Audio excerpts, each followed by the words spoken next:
Ladies and gentlemen, pay attention. This is your boy, the coach from the WWE. I would like to welcome you to the very first wrestling podcast in the world to take you on a weekly deep dive into classic matches along with legends of the squared circle. Enjoy the discussion. Enjoy the back and forth. There's so much to get into. Ladies and gentlemen, this is the payoff. Here comes the pain. It's Brock and Rock, Jeff. How the hell are you doing? Doing good, man. How about you? I'm good. I can't complain. Absolutely. This is our final Summerslam match that we're covering. It's we have come to the end, as we say, the road to SummerSlam. Even though it's the road to Mania, we are now at the end of that road. Like we're gonna have to, it's almost the middle of September, so we have to end our SummerSlam extravaganza. But I look forward to doing it again next year. I do too, but we've got other things to look forward to. We've got, I guess, we're on the path to Survivor Series and Halloween Havoc and Fall Brawl and all kinds of good stuff at this point. And if I ask nicely, can we maybe cover the greatest Hell in a Cell match of all time? Which one? The first one? I know. I'm kidding. Yes. Oh. Yeah, absolutely. Only if we can cover a heart attack. No, don't you worry, buddy. So only if we can throw some real stinkers in there as well too, like maybe a certain Hogan Warrior rematch. We'll have to see what happens, but it should be absolutely good stuff. So, all right, well, everybody knows the spiel, but we're gonna do it anyways. At PAYOFF Pod, social media, you know where to find us. And so it's great to see everybody, supporting us. I know we got some recent episodes here, some good feedback on Twitter from some of that stuff, so we appreciate that. I just saw. Big fans of the Jailhouse match recently. So who knows? We're finding the gems for you, good and bad. So we're gonna keep uncovering some hidden gems. I dare say classics, but I think there's some ground between a classic and infamous, right? And the Jailhouse match was somewhere in there. That is a hidden gem. I'll tell you another hidden gem that's in the archives that we covered. Gosh, I want to say this was around May or April. That Savage HBK match that we covered in May, I didn't even know it existed. That is a hidden gem. So You get a little bit of everything here on the payoff. Well, and we hear you too. Like we know some fans are big TNA fans, so we've got some TNA, happening, as well as we haven't done an ECW in a while. Maybe it's time for us to return to an ECW match. We'll find ourselves a nice fall, a nice September, October ECW match. I know there's one out there, so lots to pick from. So it's exciting stuff happening. So, but enough about what we want to do and what we got in the pipeline today. Though, like you said, we got Brock. We got Rock, we got SummerSlam 2002. So, Tom, why is this one that you wanted to cover? I'll let you start it off. Yeah, it'll be interesting to go back. I mean, I will tell you that one of the and again, The Rock, dude, I mean, he's like the biggest star in Hollywood. He's one of the biggest wrestling stars of all time. I think his work in the ring is not that good. I know that in his limited matches since he, has been back over the years, they were not great. You kind of could see him calling his spots. I don't know. They weren't great wrestling matches. It's like once he gets in the middle of it, he looks just very ordinary. So I'm curious, this was right before he kind of jetted off for Hollywood. So I'm curious at probably his peak as a in-ring performer. How was he? Was he really good then and just not as great in his limited matches since, or what? So I'm curious about that. I'm also excited to talk about Brock. He debuts after WrestleMania of this year. So this all happened after WrestleMania and before SummerSlam. He goes from, being an OVW to being the next big thing. And so I'm looking forward to, you covering some of the build to how we got here. And you and I can discuss, did it happen too quickly? How might we have fantasy booked this? Is it okay to hotshot a guy like it? If you're going to, should it be a guy like Brock? So a lot to dissect there. But overall, man, this is a really good pay-per-view, which we'll get to in a second. So I love that we're covering this pay-per-view, this main event. They really built up the realism of one great athlete versus another great athlete, which I think we missed today. Why not just say that Roman Reigns played football at Georgia Tech and, God forbid, call him by his actual name versus, he's this guy that wears a vest and he has slick back black hair and, right. So I like the legitimacy. I lean towards, hey, this guy drinks beer and he, it wears jean shorts and that's just the way the guy is, right? I like taking who they are and turning it up to a 12. In Brock Lesnar's entire run as a superstar, it's basically been who the guy actually is turned up to a 12, right? I mean, that's the gimmick is him turned up to a 12. That's the way it was with The Rock. That's the way it was with HBK all those years. I mean, and you go down the list. I mean, Bret Hart was Bret Hart. I mean, these guys just took kind of who they were and just ramped them all the way up to a 12. So I like the idea of two athletes, two freaks.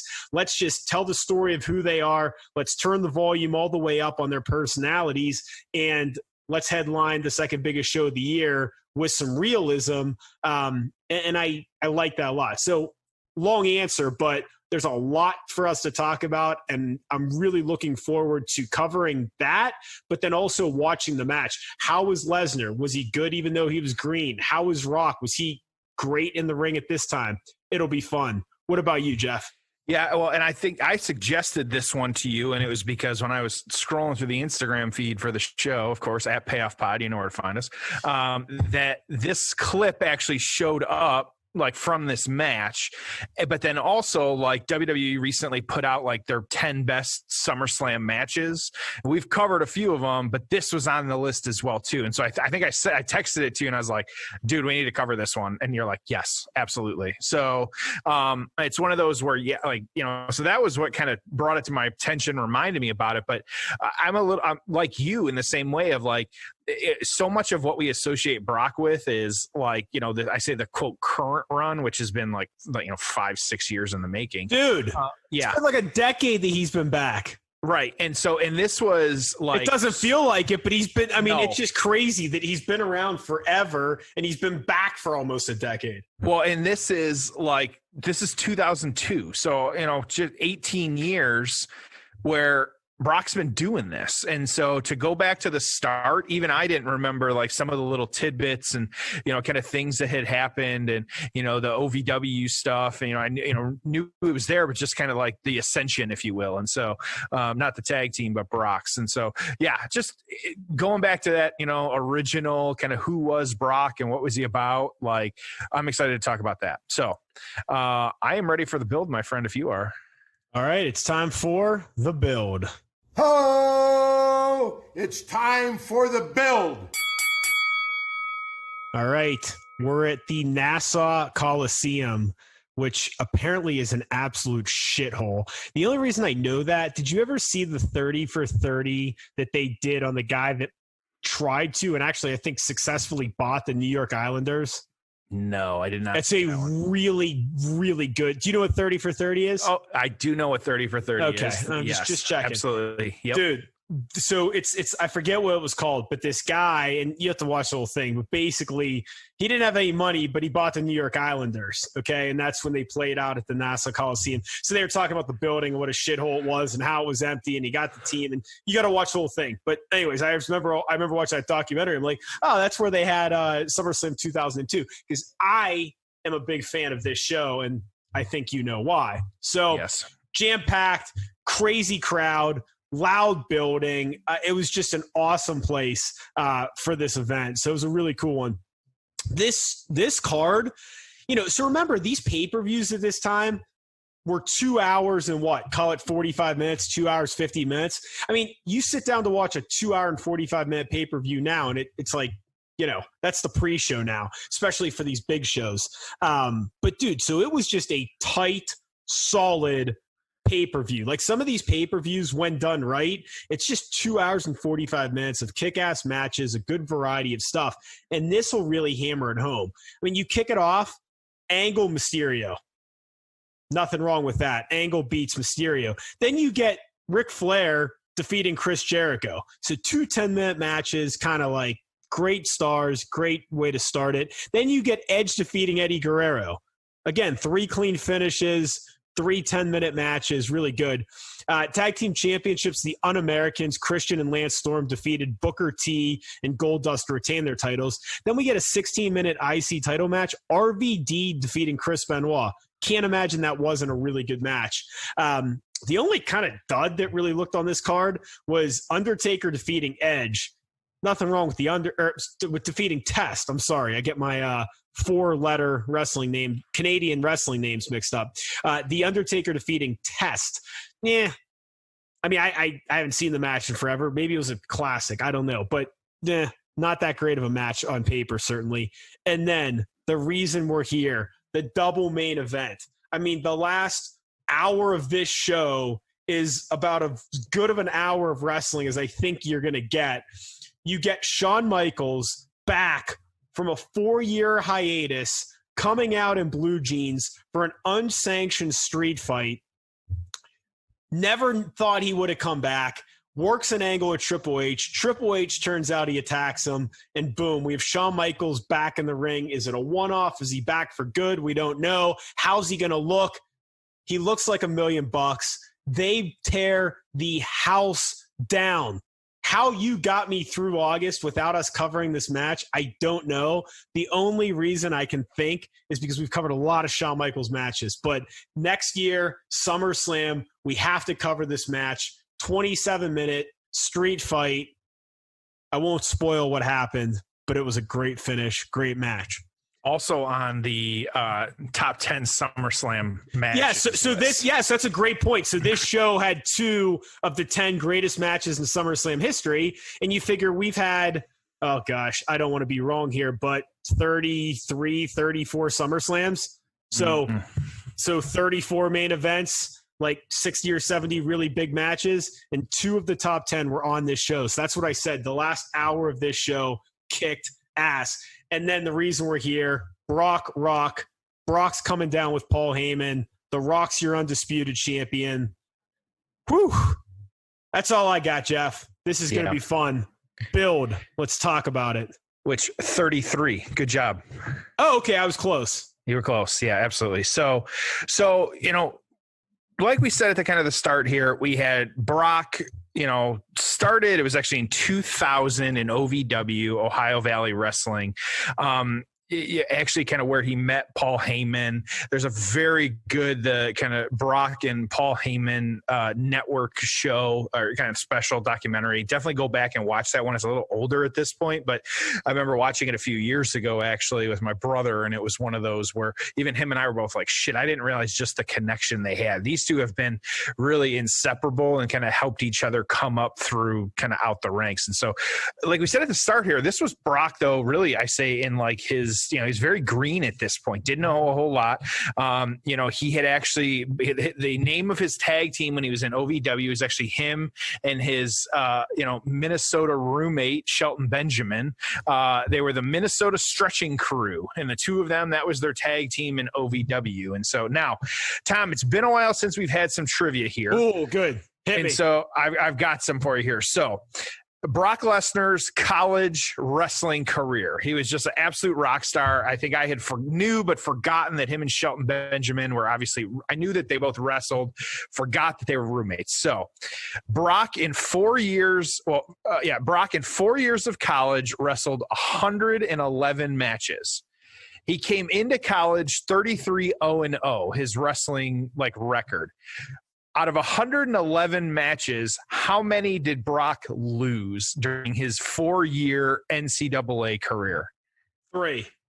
5. Close. Wow. So he was 106-5. And so after and I don't know if you have this in the notes, but I think he may have lost in the NCAA finals his junior year but then came back and wanted his senior year. Yes. Does that sound right? Okay. So Benjamin actually, and I guess I was just curious about it, 36-6 himself, but he was only junior and senior year. He actually transferred to the University of Minnesota. So Brock just, talk about a guy who could have been a big star. I just don't think Benjamin had the personality. That's what you forget, man. It's like, I think sometimes we look at some of these guys and it's like, Shelton Benjamin, he's a great wrestler. Why wasn't he a huge star? Dude, if you want to be a huge star in professional wrestling, and I'm talking like on the side of the truck, doing Regis and Kathy Lee, like the star, right? You got to have it all. You got to, I mean, you got to be a good enough wrestler. You got to have a pretty good look. You got to sell merchandise. You either have to be a really good babyface or a really good heel. You have to be pretty like respectable in the back. Okay. Vince has to respect you, even though Shawn Michaels is an asshole. He killed it in the ring and Vince respected him for being such an asshole. So it's like, if you don't have it doesn't matter. So I know sometimes people get frustrated of like, so-and-so was so good in the ring. Like, why is Chad Gable not champion? Well, have you ever heard him cut a good promo? Do you think that he's going to be like the guy that shows up on ESPN and, with the belt WrestleMania week to promote it? So again, it's sometimes they just miss it. And it doesn't mean they're not nice people. It doesn't mean that they're not, great and did their best, but you almost have to have a really wacky, over the top, crazy ass, unique personality to be successful in the business, right? I mean, you got to have something. Like Bray Wyatt has something, right? Yeah. The Rock had something. They keep trying to put him over, keep trying to have him do what they need to. Yeah, absolutely. Hogan's promos, right? I mean, you go and look at these guys, and so some of them just don't have it, but still, man, what an awesome athlete and just crazy. Shelton Benjamin did take the greatest super kick ever from Shawn Michaels, but by far. Yeah, but different story for a different time. So 2000 Brock is in OVW. He had a couple dark matches before he was called up, but his debut on television was March 18th, 2002, just a couple months before this SummerSlam. He was a heel, as he should be. He attacked. It was actually Al Snow, Maven, and Spike Dudley during a match that they were having. And then again, just predicting the future here, Heyman kind of acting as his manager, kind of shouting instructions to Brock, doing all that stuff. So this was too in a time when you had the different brands were a much bigger deal, and so started on Raw, and then to get really Brock over, Heyman started referring him, as we said, as the next big thing. His really first feud was with the Hardy Boys, both Matt and Jeff, which kind of capped off kind of funny. There was a Judgment Day, May 2002 match, which was Lesnar and Heyman versus the Hardy Boys. And so, quite the tag team. Yeah. So now we start getting a little bit closer here. It was June 2002 of that year. Brock winning the 2002 King of the Ring tournament, beat Bubba Ray Dudley in the first round, and then Booker T, and then Test, and then Rob Van Dam in the finals, which gave him a shot at the undisputed championship at SummerSlam. This was a pretty good. I was kind of curious myself who was in this kind of King of the Ring. So you had Brock, Bubba Ray, Booker T, William Regal, Hardcore Holly, Tajiri, the Hurricane, Test, Chris Jericho, Edge, Christian, the Big Valbowski, X-Pac, Goldust, Eddie Guerrero, and Rob Van Dam. A lot of pretty good field. Big names, yeah, absolutely. But I mean, and again, I can't tell you this for certain, but I'm assuming that going into it, it was pretty damn obvious who was going to win it, though, right? Yeah, and especially with the call up and kind of what was happening, that's at the time too. We got to remember, Rob Van Dam was super over at this time. Test, they were trying to make a big star. Booker T was, he's had the name recognition from WCW, and so you had a lot of big names in this one. So you had the Lesnar, Rob Van Dam was the kind of final, and then Brock beating him. But then it was actually, they kind of continued, kind of a little mini feud here where Lesnar actually lost to Rob Van Dam. So the Intercontinental Championship, but it was a DQ loss. And so, not clean, of course, you can't have that. And so up to this point, Brock had been on Raw, but now he heads over to SmackDown. So you had, though, it was No Way Out 2002, a little bit before this, The Rock beating The Undertaker at that event. This was also the same event where you had the debut, quote, the WWE debut of the New World Order in WWE. So you had Hogan, you had Nash, you had Scott Hall. They were kind of feuding and had it, which of course led to the WrestleMania 18 match, the Icon, which we've talked about here on the show. And really just the two men having, just that their match at that point. So The Rock at this point became the kind of top pick. He was the number one guy. No surprise there, kind of what was happening and what was going on. But you had Brock getting involved with some different angles that were happening with the Un-Americans. The Rock had been partnering with Hulk Hogan at this point, and so he was starting to kind of interject himself a little bit already at this point. Now, getting involved, and so what you had, though, was Lesnar. He actually put the and they don't do this a whole lot anymore. I realized like he put his title shot at SummerSlam on the line against Hogan.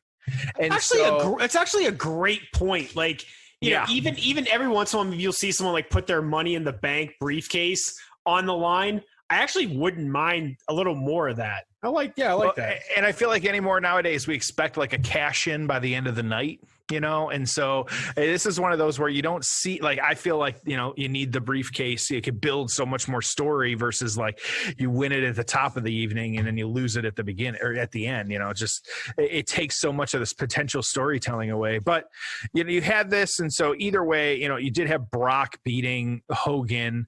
It was a arm up kind of choke out type situation where he passed out. But we're gonna talk about that during this match because I got a few thoughts on that. So I'll come back to that then, but you kind of have him getting involved. And so, but he really kind of had just a lot of really back and forth between like getting involved in his match. The two just kind of, The Rock and Brock just kind of, at the, going at each other, kind of, their different matches and things like that, just always being on the outskirts. That's what I wanted. Just the outskirts of each other's kind of world. So kind of having that. So, but then really just capped off because Brock won the King of the Ring, had a little bit of back and forth with the storytelling in regards to, the build and kind of what they were trying to do, getting involved in each other's match. And then finally, of course, it ended with the SmackDown episode just before this, the classic stare down with each other after The Rock. It was actually a tag team match that he had, and that was it. And then we get right into it. And so I say not a, uncommon build with just kind of getting involved with each other and kind of dealing with each other. But there were some things as well, too, that were happening here, some big names involved because you've got both Brock, the young gun. I say, it's weird to say that, but Brock is the young guy, doing what he's doing, but he's involved in an angle with The Rock and Hulk Hogan. So, you've got just a lot happening there in regards to get us where we need to. So, Tom, any final thoughts with the build before we get into the match? No, there's a lot going on. We'll talk more about it. But I think it was a good build. I think they did it the right way. It felt like a WrestleMania main event, right? I mean, this felt like, hey, these two guys are on a collision course, and you have the veteran, you have the young guy. It felt bigger. It felt like a WrestleMania. Do you think that's a fair statement? Especially looking at this card and the build, and we can talk a little bit about. My short answer is yes, and we can talk about it more during the match. Yes. Okay, cool. Let's get into it. SummerSlam 2002. We're right when The Rock lays his title down and starts running to the ring. He does the hot start, which we'll talk about in a minute here. But again, 225, SummerSlam 2002. Let's get into the payoff. Ho! It's time for the payoff. All right, dude. The Rock, MF, and Brock. Brock's laughing. Rock looking young. Like $1 million. I mean, they both Rock looks young, and Rock looks better, man. Like I know he's a Hollywood star now, but dude, he just looks so freaking jacked up and not even real now. Like at this time, he just looks like an athlete. Yeah, absolutely. Both these guys, like Brock too, like just looks. Rock is just so much faster, and I mean, it's just because he has a whole different body. It's just a different build. But doesn't Rock look small? It's just They both do. which is crazy, but Brock still just manhandling the Rock with just the backbreakers. Yeah, man, Rock he looks small and he looks young. Is this a match that if they did this at WrestleMania next year that you'd get behind? Yeah, so this kind of goes back to your point about, was this a WrestleMania build type thing? I would, as crazy as it is to say, yeah, I know we shit on kind of legends coming back a lot of times, but I would actually I've always, I shit on Brock sometimes too, but more times than not, I'm a fan of Brock. And I know it can sometimes be a minority opinion, but I would watch him in The Rock, let him do a rematch. Even if you did, I wouldn't even need, to see them in the ring, before it happened. Announce it 3 months ahead of time. Let them build up to it. Give us some promos. You don't need it every week necessarily. And let's see what they can do. Let them get back out there. You got Heyman interfering on the outside, of course. Yep. I would short answer yes. Yeah, and I agree. But let me ask you. And they're already battling on the outside. This is great. Let me ask you another question. Is there a bigger, realistic, actual match that could happen? Is there a bigger mainstream media, sports media, pop culture? Is there a bigger match that they could do to headline WrestleMania? That's actually a really good point. Than Brock Lesnar versus The Rock. And I think too, when you started asking, my brain went to who could still go. Because yes, I don't ever want the Undertaker to go away, but he's not. But that's not pop culture. Nobody's past his yes, and so I think only way John Cena, I think, is one of the only people that you could potentially. But he's not even in the Rock's category in terms of star power. I get you. Yep, and so, but that's why I think these two, I think they would be a great choice. Where if you're gonna bring Heyman again, tripping Rock, and they can still go and they can do some smoke and mirrors. You battle on the outside. I mean, They could beat the shit out of each other for 12 minutes and have a killer match. Well, and I don't even know, and this would be another one. You don't need the belt. You would not want a belt anywhere near this. Don't give it to The Rock for 3 months or 6 months, and I don't think he would do that anyways nowadays. But same with Brock. He doesn't need and you could build this as a rematch.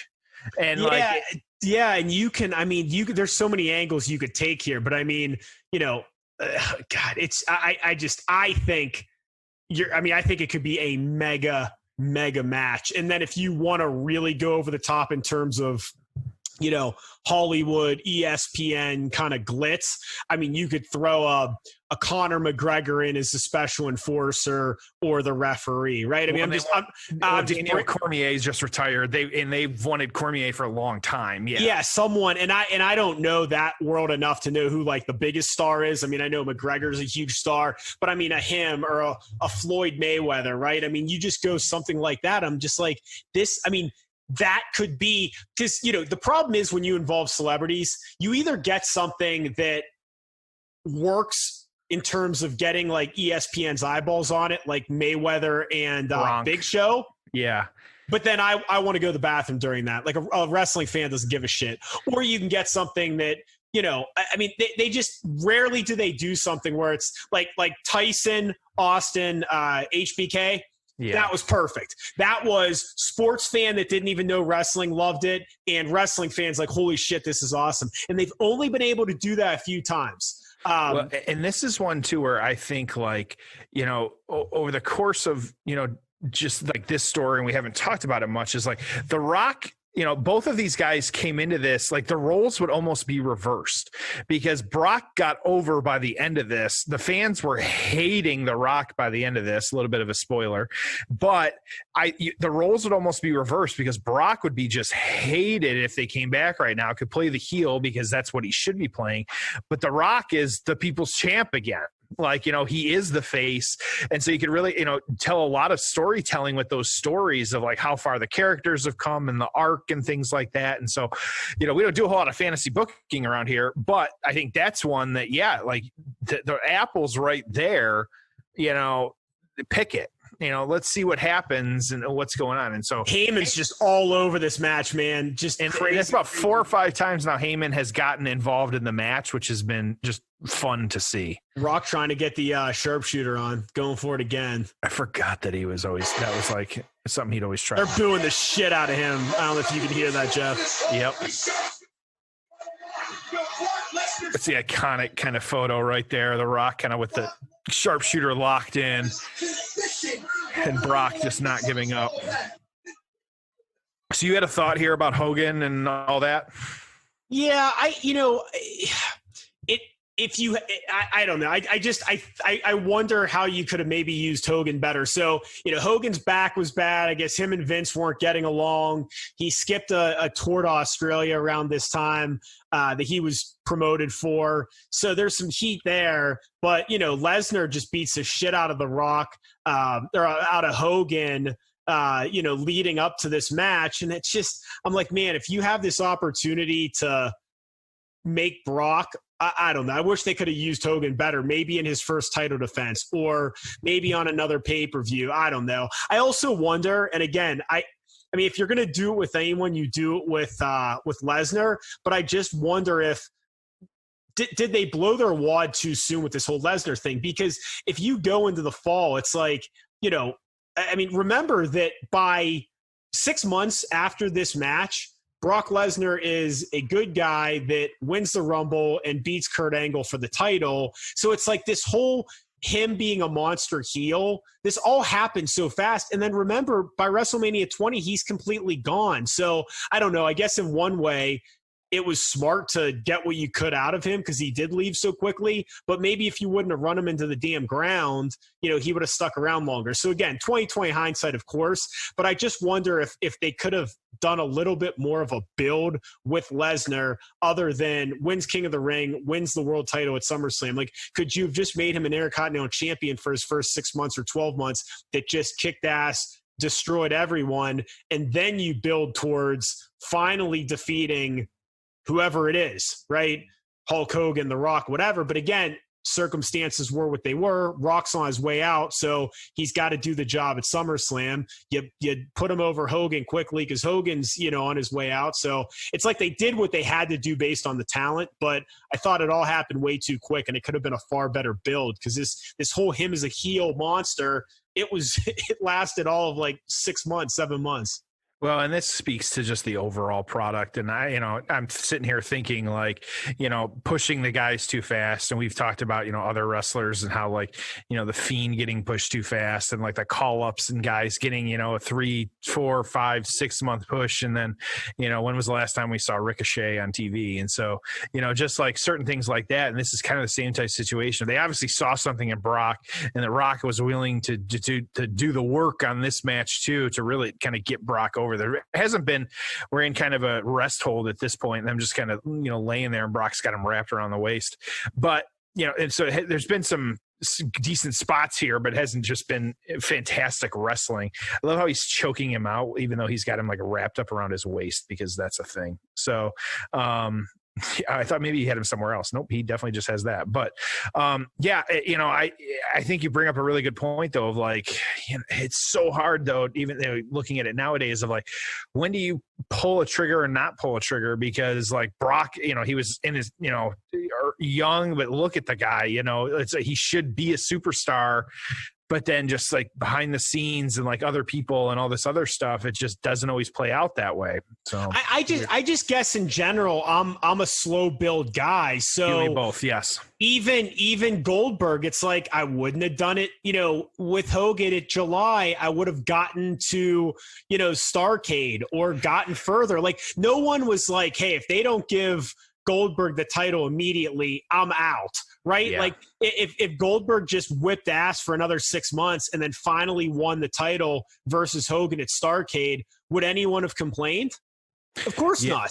I think so much of this is circumstance because The Rock was leaving, and Yeah, and I get it, but same with this, where it's like, why not just give Lesnar a 12-month, give him a reign, and then he wins the Rumble, and then finally he gets his shot versus whoever you can put the title on. I mean, Rock was back at that point, So again, I feel like in most situations, I think a slower build would have been better. Yeah. Did Bray Wyatt need to have the title as quickly as he got it recently? Of course not. No. Yeah. Right. I mean, it's just they hot shot too much stuff, and I think that if I think they assume fans aren't patient, but they would be if you were giving them good stuff. So Rock making a comeback here, getting the shit booed out of him, dude. I mean, he's just getting booed this entire match. And it came out very early. There was some, Rocky chants, but then now by the end and them knowing kind of what's... It's 50-50 right now. Yeah. Maybe. No, he's getting booed way more. Yeah, you're right. And the fans are like on their feet, kind of yelling at him. And you kind of know, like, it almost looks, it was interesting because that angle and like how they were showing the Rock right there, it's almost like he kind of knew like the fans had turned on him at this point. He was pissed after. He was legitimately pissed after the match. And this is one of those where, too, it speaks to, we've heard it said before, and I think this match especially is one of those where, like, the fans are going to let you know if they don't like what they're seeing. We're not, at this moment, they were not liking what they were seeing. Current product aside, like, not always being great. This is one, too, where you got to just play to the crowd, where we know that, like, The Rock is, the Hogan match, they kind of changed the tempo through that one as well, too, because they knew, reading the crowd. You got to read the room. And this is one where, I don't know how you don't see it coming, but, here we are. Jesus. That was a hell of a spot. Just throwing Brock into they're out on the outside now. Rock's Hey, you know what I just read recently? I don't know if you saw it, was Goldberg has 2 more years on his contract, and he's wrestling 2 matches in 2021 and 2 matches in 2022. Oh, boy. I saw the 2-year thing. I didn't see the match. Heyman, that was a terrible rock bottom to Heyman through the table. When you can't jump over a phone book, you aren't much help. Right. So, but he did the work. That's all right. Put him through the table. Yeah. So as of now, you have 4 more Goldberg matches coming, and I'm sure there'll be more because he might have 2 more title reigns. I'm a glutton. I'm a glutton for punishment on this one. So, yeah, I don't hide my disdain for Goldberg normally. So, hey, I wouldn't be shocked if you saw him and Taker in Saudi Arabia, and it was just like, fuck it, we're gonna go out there and redeem ourselves. If they could ever go to Saudi Arabia again, God, who knows? Like, you figure too, this is like, the Vince contracts. Like, if you're hurt, you get the days added onto your back of your contract. Does this mean for every Saudi Arabia show we get shows added to the back end of the contract? Like, that's what I heard. That's what I heard was going to happen. Yeah, you got to get that money. So and so The Rock now, after kicking Brock's ass, everyone's on their feet, man. Yep, booing him though. Oh yeah. So The Rock getting set up here. Does anyone sell better than Brock? Yeah, it's like right now, yeah, he's been just a staggered Brock, and then the bumps he takes. Here you go. Huge rock bottom, but then Brock. Ooh, and that was your 2.99 kick out too. So that was good stuff. Yep. And The Rock just not sure what to do here. Like, good stuff. This man, it got, as I like to say, it got cooking pretty quick on this one. And so, yeah. Well, they just been kicking each other's asses. There's that one brief little rest hold, but man, they've just been beating the shit out of each other. They really have. So when The Rock sprinted down to start the match, I love it. I mean, you can't do it all the time, but when there's a big feud like this,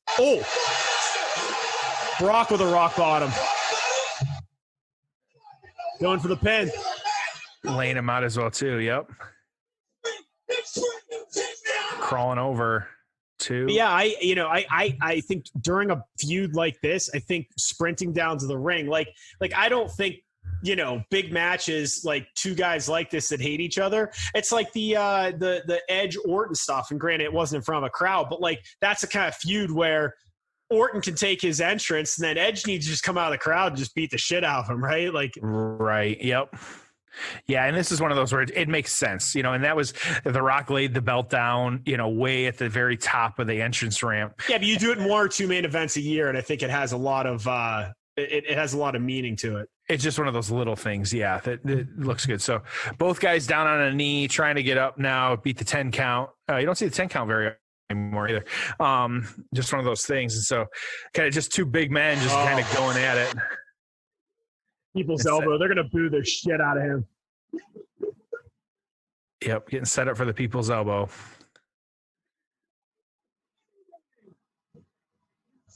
And so this is one too where you just so Brock jumps up, huge clothesline to the Rock to take him off his feet. Couldn't get the people's elbow off. And here it is, the classic. Stops the F5. Rock lands on his feet. These guys, near falls, but these guys really a lot of fake outs here. Finishes. Brock gets him up again for the F5, but this time, Rock doing the work. Here we go. 1, 2, 3. There it is. Next big thing. And new. Brock Lesnar. I'll tell you, you made a great point, which is they didn't do each other's finishers 15 times with false counts. They just kept reversing finishers. So it's like another way of doing it. You don't have to, I feel like now everyone just does, he kicked out, they each kick out each other's finishers twice, and then the third time they do it. Instead, it was, hey, I'm going to go for the rock bottom, I'm going to reverse it, then I'm going to hold you up in the F5, but then you're going to fall on your feet and then that exchange to me was far better and far more fast-paced and interesting than a bunch of kickouts in the finishing move. So they're going nuts for him. That's your show. Let's hurry up and get into the aftermath. We got a lot to cover. Ho! It's time for the aftermath. All right, the aftermath. Dude, initial thoughts. Exceeded my expectations because I did not watch the full match. I, obviously read the reviews and kind of prepped for this one, but better than I expected. Agreed. Yes. Hot. It got real hot. By the end there, those last couple of minutes were a lot of action, a lot happening. It was good stuff. How about you? That's because it's SummerSlam. That's right. Exactly. Just heating it up. Loved it. The match was way better than I expected. Yes. And you know how long the match was? It was 14 minutes. It's perfect. Right. Exactly. That's all you need. That's all you need. You need somewhere probably between 10 to 15 minutes. That did not need to go 5 more minutes. And if it was 8 minutes, you'd probably be pissed off.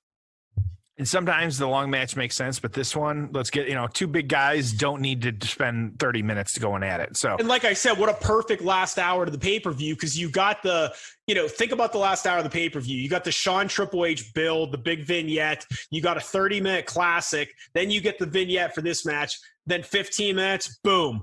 That's your show. It's a perfect last hour. Perfect. Absolutely. Right.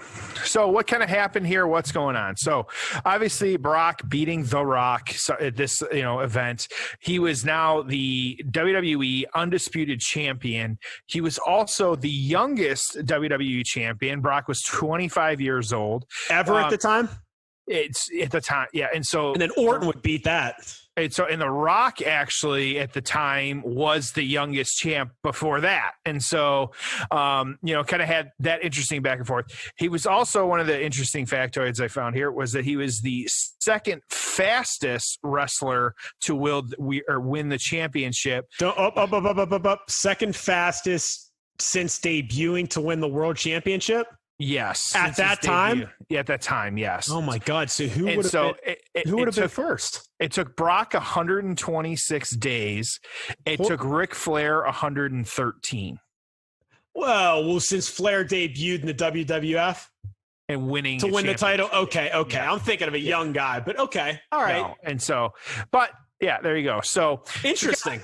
How did this play out after the fact? You had a little bit of back and forth with, where the belt was being defended, because at the time it was being defended on both brands. And then you kind of had, this was the days of Eric Bischoff, general manager of Raw, Stephanie McMahon, SmackDown general manager, kind of, where the belt was going to go, back and forth, all these different things. And so, of course, we got the World Heavyweight Championship back on Raw. We've got this, again, just so many belts. You've got this undisputed belt on SmackDown, but that was renamed to the WWE Championship. So just a lot happening, just kind of craziness with the belt. So right after this, though, again, so he was involved with Hulk Hogan for a little bit. He obviously had this match with The Rock, and then right into a feud with The Undertaker after this. And so interesting, though, how it was obvious kind of looking at his opponents and who he was going up against that these guys, like, they wanted Brock to be a rock star. They wanted him to be the next guy. Literally, this is what they wanted, taking on the Undertaker like this. So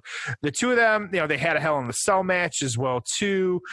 Just kind of different things. There was some storyline playing out here with like how the Undertaker, his hand was in a cast because Brock broke it. There's all these different things, and so but Lesnar ended up beating the Undertaker. It was actually at No Mercy of that year. That kind of ended their feud. And so you just had some interesting things, unfortunately, in my mind, like Brock ended up losing the belt to the Big Show. And so, eventually, and so not necessarily, at the time that I get the Big Show was a big deal, but it was actually Heyman who turned on Lesnar. And so Show was able to get the upper hand. And that was actually Brock's first pinfall loss was against the Big Show. And so this turned after getting by Heyman. I know. This turned Brock back to a face at this point, and so just kind of how that played out. Do you see what I meant about like this whole thing? We go from the guy debuting to him, becoming world champion and losing the championship and getting pinned by the Big Show. This all happens in like 8 months. And so you had Brock. So between August 2002 and September 2003, Brock, Big Show, and Kurt Angle for a year were the men that held the belt. And so, really until February 2004 is when Brock lost it again. But so you figure 18 months is, really, I say, the belt just kind of going back and forth like thing. And Brock actually lost to the Big Show, but then ended up, winning it back. Actually, it would have been WrestleMania 19 when he took on, it's escaping me right now. Excuse me. No, he got the match. He got the match at WrestleMania 18. Excuse me. So, and that's where he won that belt back. 19. He beat Kurt Angle. Sorry. Yes, 19. Sorry. I'm mixing up my Roman numerals. Sorry. So where he beat, I know he had a match with the Undertaker, or he eliminated the Undertaker at the Royal Rumble, but then had his match with Kurt Angle at 19 to win the belt back. So, and a great match up until he botched that shooting star press because Angle was 80 feet away. And so this was, the infamous shooting star press, which, Lesnar just absolutely botching the hell out of it, trying to get Kurt Angle. And you think he tries it again at some point? I thought he did. Did he? I don't remember. Or are you thinking of Shane McMahon doing it?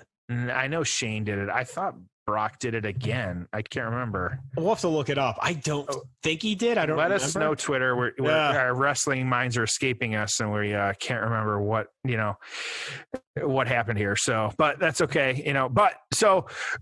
What we had though, and this was kind of at the time a write-up of kind of what happened here. And so it is actually much later, from an ESPN article said, in retrospect, a review of the event following the victory over Hulk Hogan at WrestleMania 18, The Rock started to see a dip in fan support, and that the dip turned into a plunge by the time The Rock had his match with Lesnar at SummerSlam, because fans knew he was leaving WWE to pursue an acting career. This was evident by the fact that he was met with a negative crowd response during his match with Lesnar. After the event ended, The Rock was visibly angry at the crowd reaction when he tried to do a post-show speech for the crowd. The fans attending the Nassau Coliseum would still boo him. The Rock then took off, to kickstart his acting career. So, in retrospect, how it kind of played out with The Rock. We had The Rock, though, eventually coming back again, WrestleMania 19, where, him and Stone Cold getting into it as well, too, beating Stone Cold in that one, kind of Austin's quote final match, and having that. And so, and then getting attacked by Goldberg the next night. So, kind of weird, interesting how it played out with, the Brock,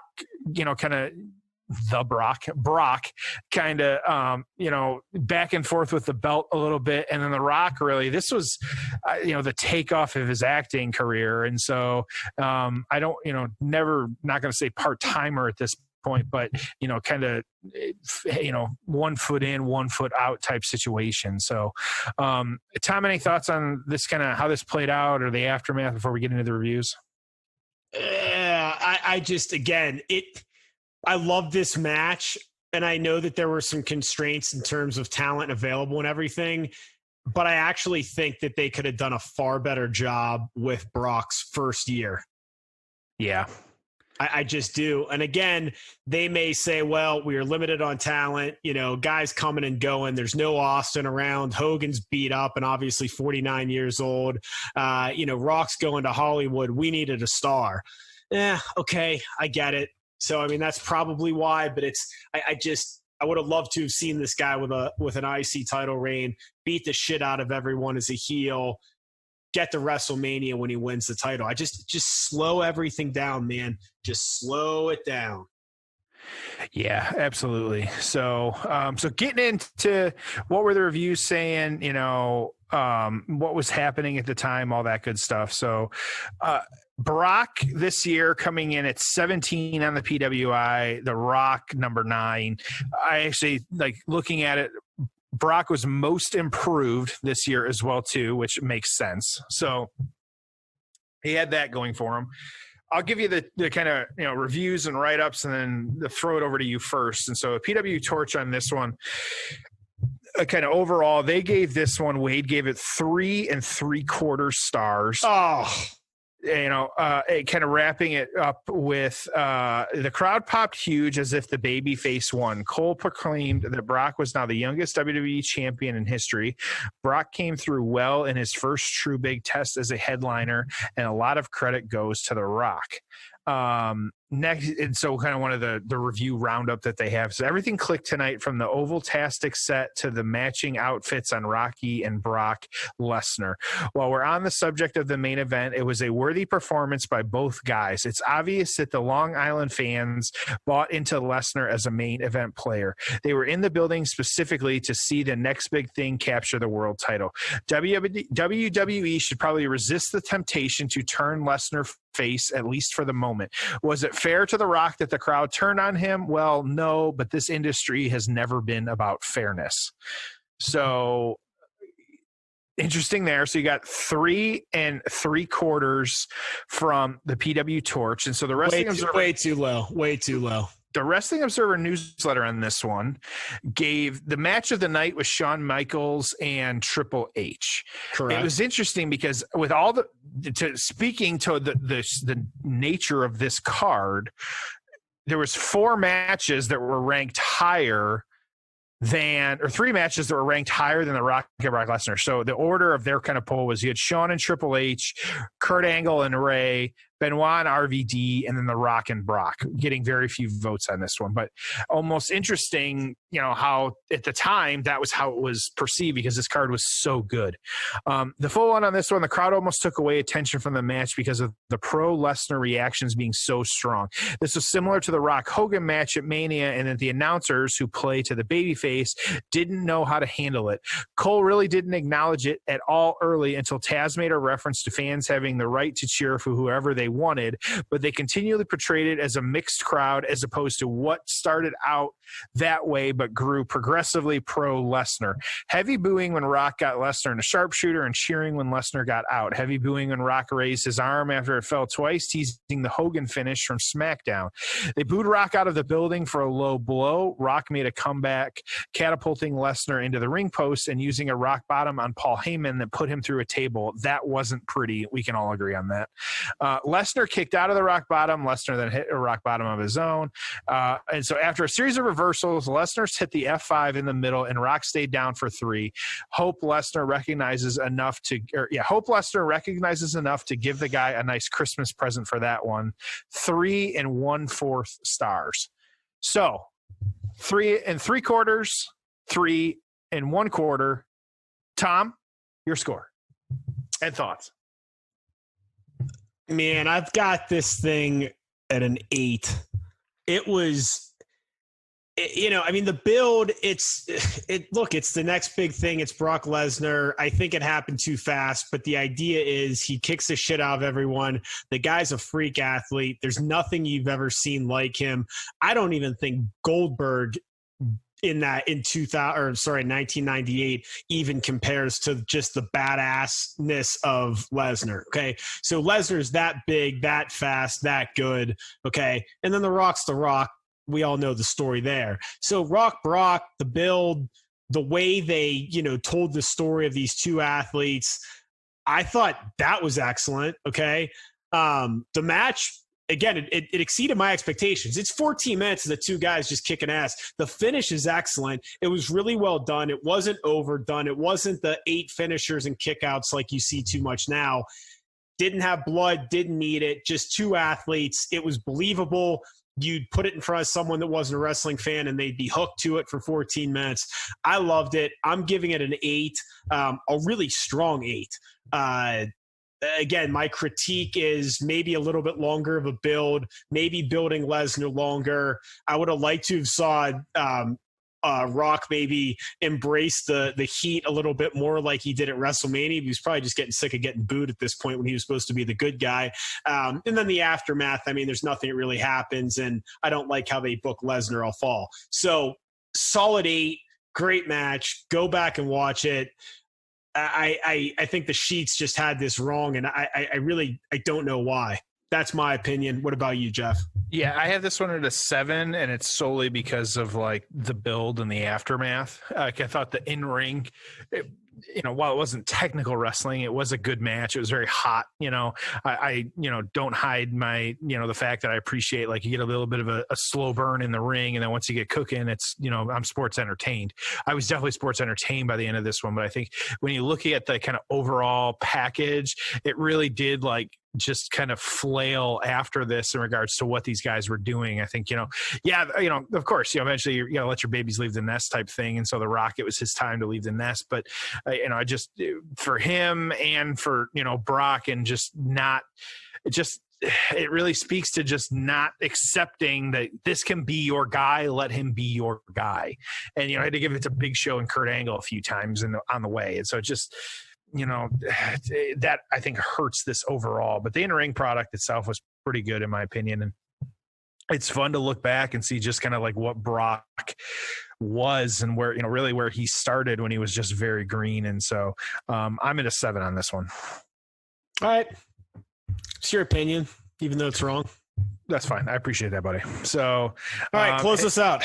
Yeah. And so, as always, appreciate everybody kind of tuning into the show, listening in. It's this, sad end to SummerSlam for us, but we'll be back again, and we're looking forward to kind of, having, being back on the road and the path to SummerSlam and, a year or however long it takes us. So, at PAYOFF Pod, you guys know where to find us. Of course, that's social media, Facebook, Twitter, Instagram. We're always on that good stuff. And so, we're looking forward to bringing you some more stuff here, getting into the fall season. So, Tom, you got a good one to take us home on this one? I don't. I just got a simple thank you to everyone for listening. SummerSlam season is officially over.